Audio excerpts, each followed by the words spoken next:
Hate speech isn't free speech, and free speech isn't free from consequences. Look, this is the biggest issue in American politics, other than maybe lobbying, that I see in the hypocrisy on both the left and the right in terms of silencing speech. Now, look, I understand some people are going to be in the comments, well, technically, the First Amendment only applies to the government putting you in jail. Yeah, I understand it. But in a lot of cases, individual citizens and private businesses can inflict greater harm on you. You can lose your job, you can get doxxed, you can be banned from public. The public square is probably more important than the government in terms of protecting free speech. You might say, oh, well, you can speak freely, but if you say a wrong opinion, someone might kill you. In Charlie Kirk's case, someone might dox you. It's like, yeah, is it really free speech if you have to worry about your life? Not really. So, and I see this on both ways. You've got people on the left that anytime anyone on the right says anything, it's racist, it's homophobic, it's sexist, it's xenophobic, it's bigoted, it's hateful. And people on the left, for the most part, a lot of the times want to see these people deplatformed. They don't want them to have a voice. And for a few different reasons, I find that pretty problematic. The first reason is you have to imagine how quickly that can be turned on you.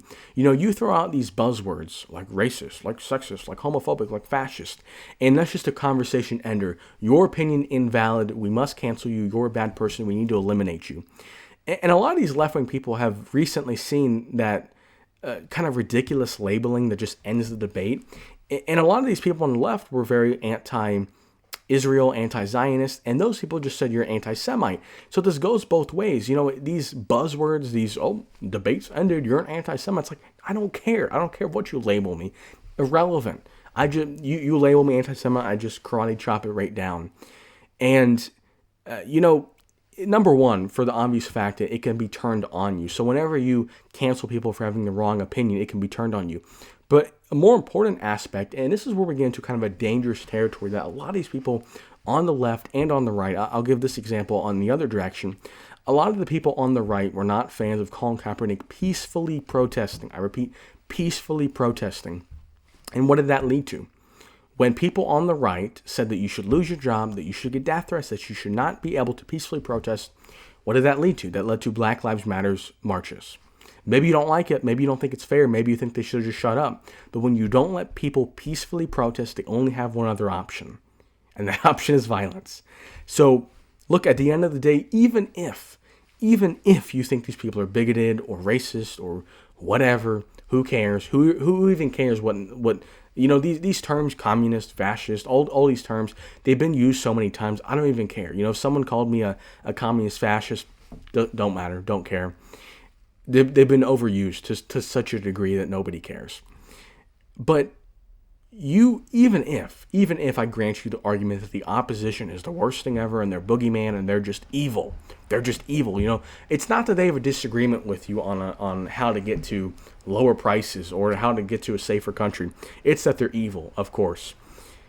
But even if that's the case, let's just say that's the case, would it not be better to let them talk their ears off on YouTube and do protests and all that and stay peaceful? If your opposition is as crazy as you say it is, would it not be better to let them have a public forum to kind of let off steam? Most people don't really care about politics that much. They've got strong opinions that they haven't thought out all that well. They just want to talk. They just want to be heard. If you let people do that, you'll probably be fine. You will have some violence, obviously, but when you shut down people's speeches, it feeds into the conspiracy loop.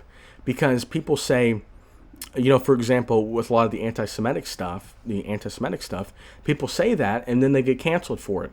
And maybe you do think that they're bigoted and they're anti-Jew, whatever. But when you cancel people for being anti-Semitic, it feeds into the conspiracy trope that, that group controls everything.